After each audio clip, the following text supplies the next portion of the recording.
Hello बच्चों, नमस्कार। मैं हूं नारायण पटेल आपके अपने चैनल पर। आज हम बात करेंगे प्रधानमंत्री यशस्वी छात्रवृत्ति योजना, जिसमें कक्षा 9 और 11 के बच्चे फॉर्म भर सकते हैं। पिछले वर्ष इसका पेपर 19 सितंबर 2022 को हुआ था। चूंकि इसमें पेपर सीबीटी मोड यानी कंप्यूटर बेस्ड टेस्ट होता है, जिसमें पेपर घर के लिए नहीं मिलता, लेकिन जब इसका रिजल्ट निकलता है तो बच्चे अपना जो है कोड डाल करके अपना पेपर भेज सकते हैं। आज मैं गणित के यहाँ पर 30 प्रश्न लाया हूँ, जो कि 30 ही प्रश्न पूछे गए थे और विज्ञान के 20 प्रश्न, सामान्य विज्ञान के 25 आते हैं और जीके के भी 25 आते हैं। तो आइए गणित के लिए फटाफट शुरू कर लेते हैं। इस प्रकार से देखिए, प्रश्न आपको दिया गया है। SSV entrance test 2022 ninth class 25/2/2000 जो है 22, ये 9 बजे टेस्ट शुरू हुआ था। और उसमें देखिए क्वेश्चन, ये देखिए क्वेश्चन आईडी वहाँ दी रहती है और उसके आंसर दिए रहते हैं। तो मैं इन सभी प्रश्नों को एक पेज पे सारे हल करके करा रहा हूँ। देखिए प्रश्न था, the total surface area of a cylinder whose radius is 5 centimetre and height is 17 centimetre, या फिर 5 सेंटीमीटर त्रिज्या तथा 17 सेंटीमीटर ऊंचाई वाले बेलन का संपूर्ण पृष्ठीय क्षेत्रफल क्या होगा।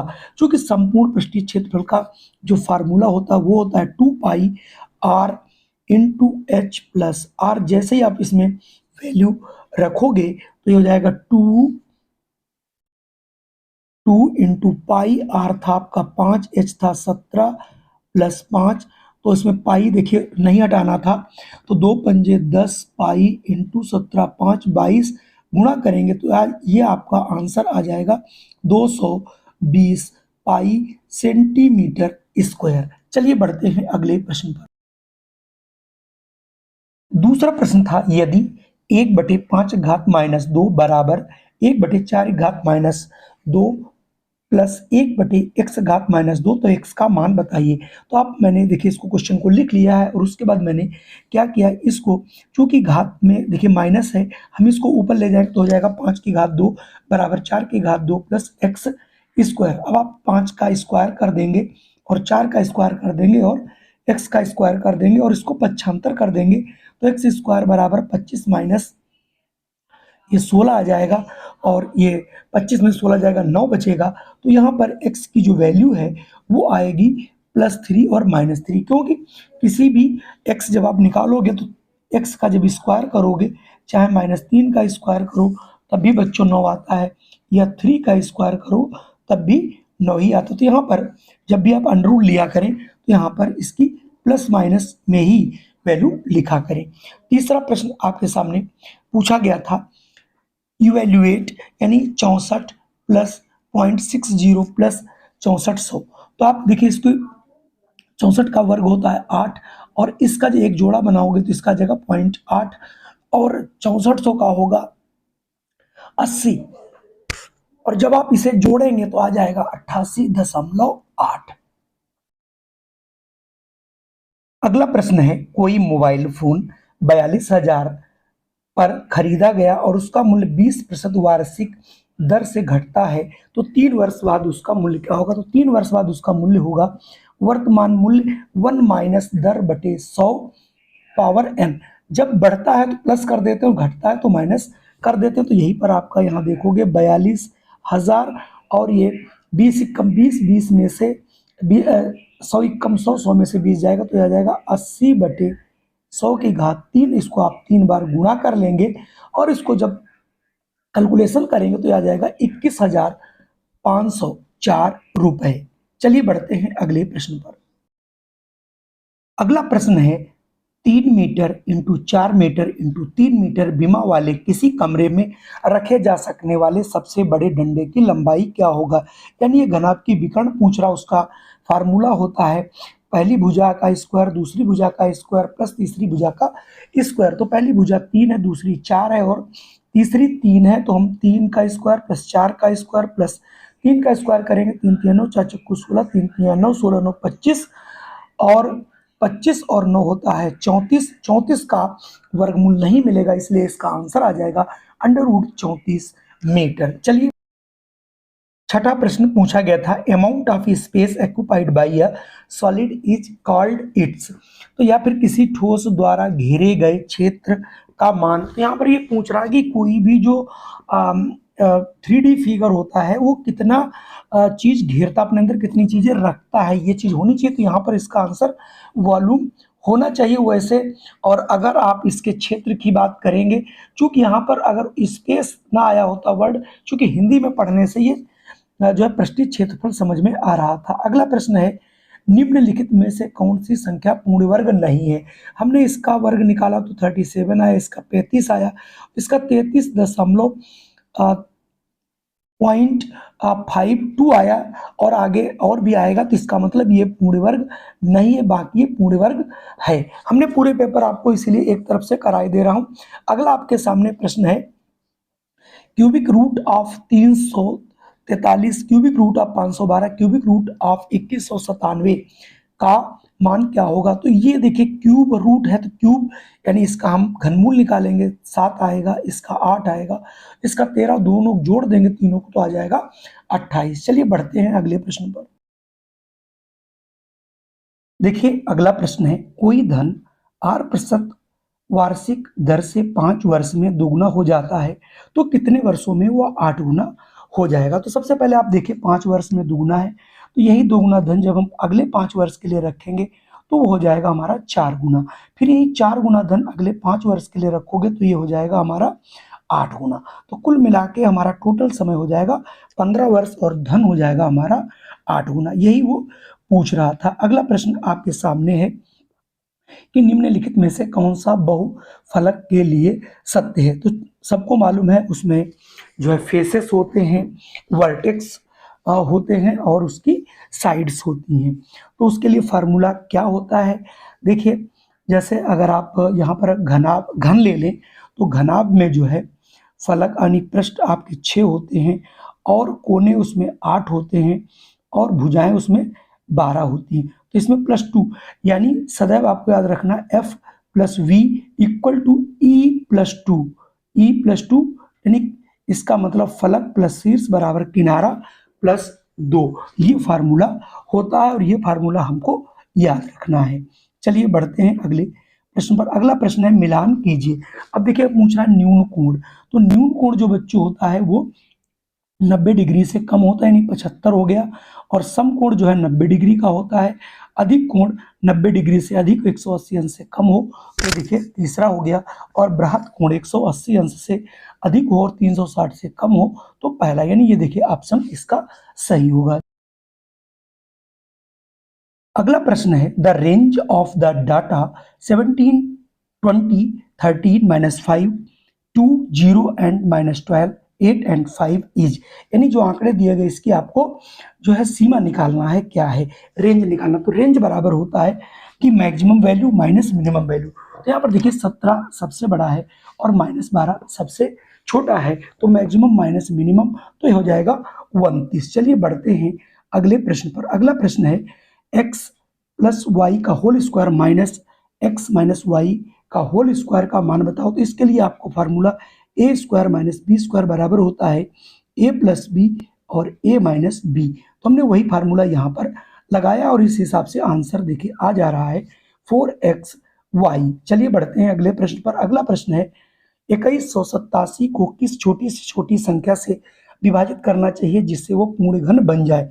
तो इसको देखिए 9 × 9 × 9 × 3, ये देखिए 3, इससे हमारा एक जोड़ा बन जा रहा, 3 अधिक है तो यानी विभक्त करने के लिए अगर हम इस संख्या को 3 से विभक्त कर देंगे तो जो है पूर्ण घन बन जाएगा। अगला प्रश्न है, the standard form of the number 0.00005 यानी संख्या 0.00005 का विशेष रूप, यानी स्टैंडर्ड फॉर्म होता है किसी भी संख्या के एक संख्या के बाद डेसिमल लगाना। तो यहाँ से हो जाएगा 5 × 10 की पावर, हम इधर कितना चल करके आ रहे हैं 6 और 1 7 -7। तो ये होता है स्टैंडर्ड फॉर्म, आपने पढ़ा भी होगा। अगला प्रश्न है, यदि 24 मजदूर किसी काम को 30 घंटों में कर सकते हैं तब उसी काम को 48 घंटों में करने के लिए कितने मजदूरों की आवश्यकता होगी। इसके लिए एक फार्मूला होता है M1D1/W1 = M2D2 अपान W2, यानी अमोन कितने आदमी थे और कितना डे लगा या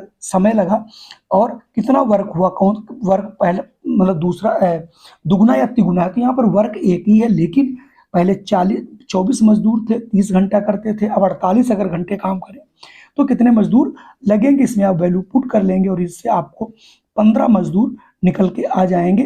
अगला प्रश्न पे मैं बढ़ रहा हूं। तो अगला प्रश्न है, किसी थैले में 5 नीले गेंद तथा 3 सफेद गेंद रखें, बिना थैले में देखे थैले से एक गेंद निकाली जाती है और सफेद गेंद प्राप्त हो, इसकी प्रायिकता क्या है। तो प्रायिकता बराबर होता है कुल गेंदें हो गई 5 3 8, और उसमें से जो हमें चॉइस करनी है वो बच्चों चॉइस करनी है सफेद। चूंकि सफेद 3 है तो हमारा चांस 3 है, तो हमारी प्रायिकता हो गई 3/8। चलिए बढ़ते हैं अगले प्रश्न पर। अगला प्रश्न है 18 69.3 का होल स्क्वायर माइनस 30.7 का होल स्क्वायर का मान बताओ। तो हम लगा देंगे a square minus B square बराबर होता है a प्लस बी और a माइनस बी। इससे हम 69.3 प्लस 30.7, 69.3 माइनस 30, तो a माइनस बी और a प्लस बी का फार्मूला लग जाएगा। इन दोनों को जोड़ देंगे 100 आ जाएगा, इन दोनों को घटा देंगे तो 38.6 आ जाएगा, दोनों की गुणा कर देंगे तो ये आ जाएगा और एक के बाद दशमलव लगा देंगे तो ये आ जाएगा 3860। चलिए अगला प्रश्न देखता हूं कौन सा है। अगला प्रश्न है the probability of a impossible event is. देखिए अब असंभव घटना क्या होती है।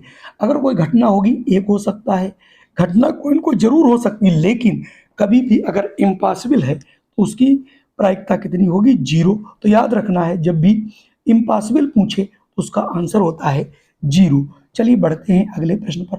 अगला प्रश्न है निम्नलिखित में से कौन सी संख्या 18 से पूर्णतः विभाज्य है। तो 18 से विभाज्य करने के लिए हमें एक रूल याद रखना चाहिए। इसके कोई ऐसे दो गुणनखंड करने जो बहुत ही नजदीक के होने चाहिए। तो ये हैं 6 और 3, इससे छोटे मतलब अगल बगल के नहीं हो सकते। 6 18, तो या तो संख्या 3 से कटनी चाहिए और 6 से कटनी चाहिए। तो जो 6 से कटेगी वो 3 से जरूर कटेगी, तो इसका यही मतलब हुआ कि 6 से कटनी चाहिए। तो 6 से कटने के लिए हम 2 × 3 से कटना चाहिए।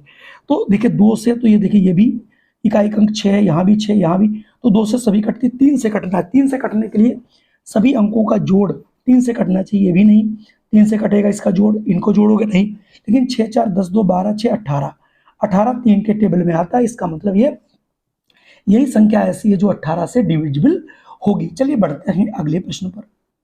अगला प्रश्न है 3.5 × 3.5 माइनस 1.5 × 1.5 अपान 10 की वैल्यू क्या होगी। यहाँ पर भी आप ऊपर देखेंगे तो ये 3.5 2 बार आया है और माइनस 1.5 2 बार आया, तो इसको मैं b मान लेता हूँ, दोनों स्क्वायर कर दूं तो ये हो जाएगा a square minus B square. a square minus B square का फार्मूला होता है a plus B a minus B.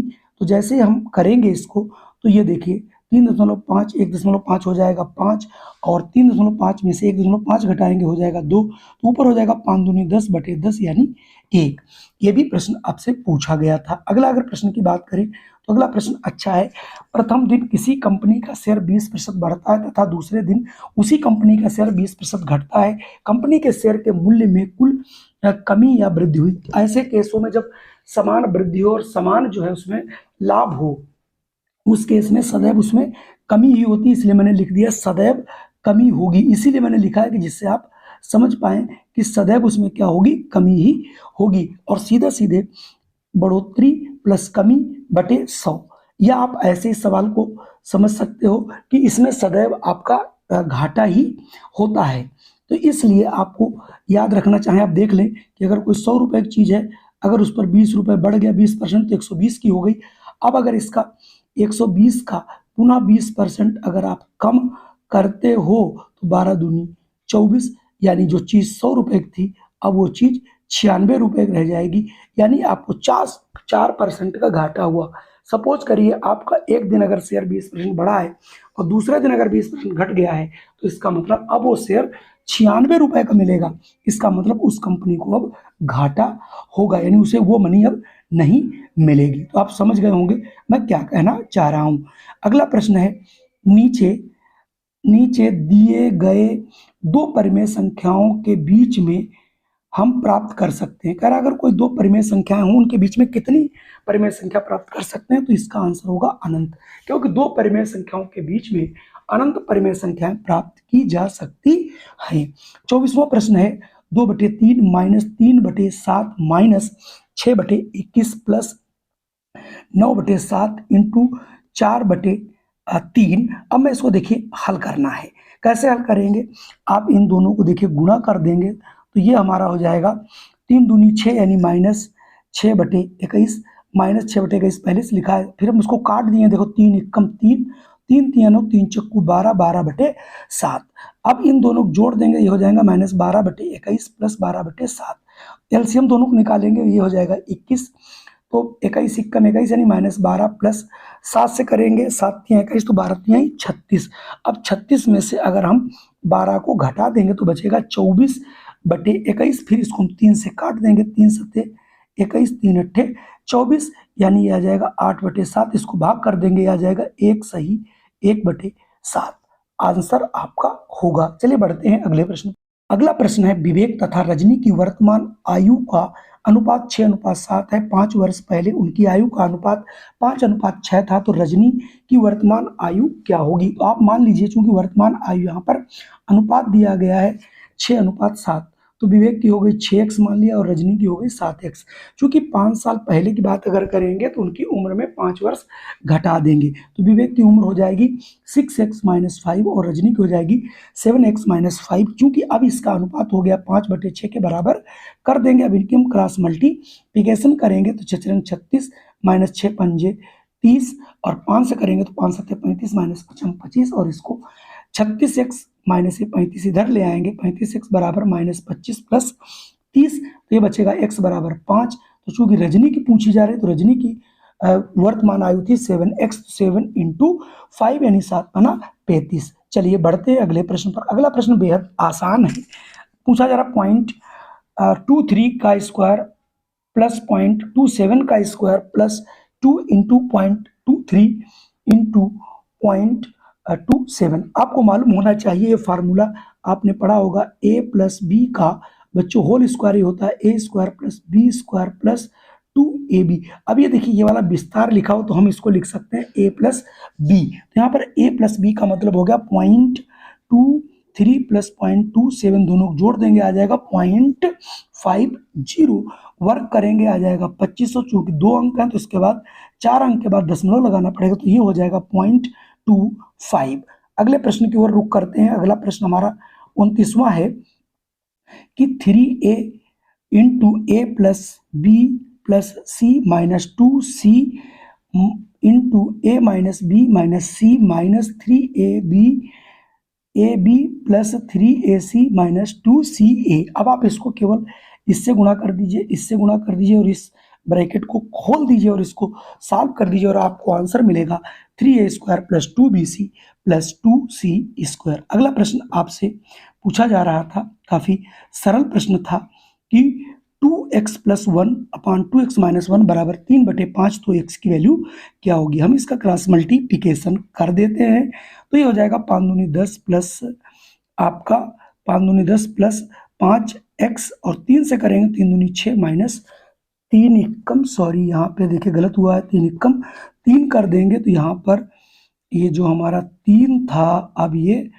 यहाँ पर माइनस का 3 ही रहेगा और 3 माइनस का 3 है और 5 3 ये हो जाएगा बच्चों 8 माइनस का 8, तो 4 एकम 4 और 4 दूनी 8, तो x की वैल्यू आ जाएगी -2। तो यहाँ पर x की वैल्यू -2 आएगी। थोड़ा सा गलत सॉल्व हो गया था, उसे आप लोग देख लीजिएगा। चलिए बढ़ते हैं अगले प्रश्न पर। अगला प्रश्न पूछा गया था ओरिजिन के कोऑर्डिनेट्स क्या होते हैं, यानी मूल बिंदु के निर्देशांक होते हैं बच्चों 0 0, कुछ नहीं था। अगला था समबाहु त्रिभुज का अगर परिमाप 69 सेंटीमीटर हो तो उसकी भुजा क्या होगी। तो चूंकि समबाहु त्रिभुज की तीनों भुजाएं आपस में बराबर होती हैं, तो उसकी अगर एक भुजा निकालनी है तो परिमाप बटे 3, तो इसका मतलब उसकी एक भुजा हो जाएगी 23 सेंटीमीटर। मीटर। कुल मिला के ये थे 30 प्रश्न जो कि हमने आपको बताए। अगर ये वीडियो पसंद आया हो तो कृपया इसे लाइक कर दीजिए और पहली बार आए हैं तो इसे सब्सक्राइब कर लीजिएगा। और अगर आप पीएमएसएसबी की तैयारी कर रहे हैं तो हमारे वीडियो को आप 100% लाइक करें और इसे सब्सक्राइब करके रख लें। हम आपको एक एक प्रश्न कराएंगे, सारे सब्जेक्ट कराएंगे और 100% आप विजयी होंगे। जय हिंद, वंदे मातरम।